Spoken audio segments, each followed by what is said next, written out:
జై శ్రీకృష్ణ అండి అందరికీ. నిన్న 2వ శ్లోకంలో దుర్యోధనుడు ద్రోణాచార్యుని వద్దకు వెళ్ళాడు అని చెప్పుకున్నాం కదా. ఈరోజు 3వ శ్లోకం గురించి చెప్పుకుందాం. శ్లోకం ఒక్కసారి. పశ్యైతాం పాండుపుత్రాణామాచార్య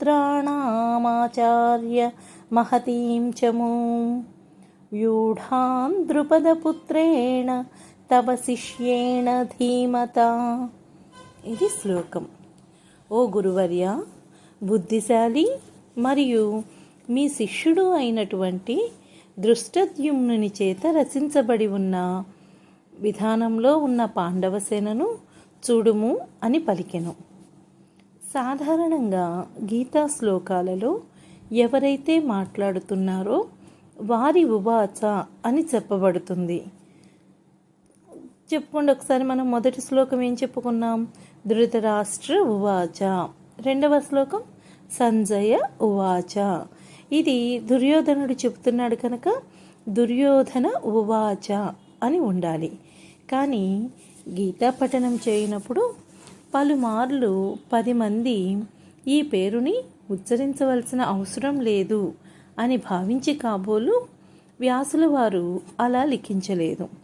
దీన్ని బట్టి మనం అర్థం చేసుకోవాలి, చెడు చేయటం వల్ల కాలాతీతంలో కాలగర్భంలో మన ఉనికి కలిసిపోతుంది అని. ఇక్కడ మనం దుర్యోధనుని యొక్క రాజకీయ చతురత మరియు కార్యసాధన కోసం అతని లౌక్యమును గమనించాలి.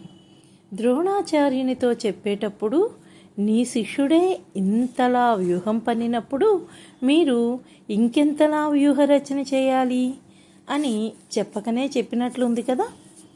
మరియు దృష్టద్యుమ్నుడు ద్రుపదుని యొక్క కుమారుడు.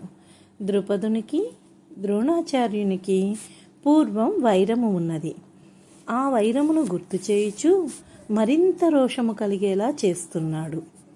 ఎదుటి పక్షమును బాగా పొగడటానికి కారణం స్వపక్షం వారికి వారిపై ప్రతీకార వాంఛ ఎక్కువగా పెరగాలి అని ఇలా చేస్తున్నాడు. దుర్యోధనుడి రాజకీయ చతురతను మనం గమనించవచ్చు. నేటి ప్రపంచంలో ఎంతోమంది దుర్యోధనులు ఉన్నారు.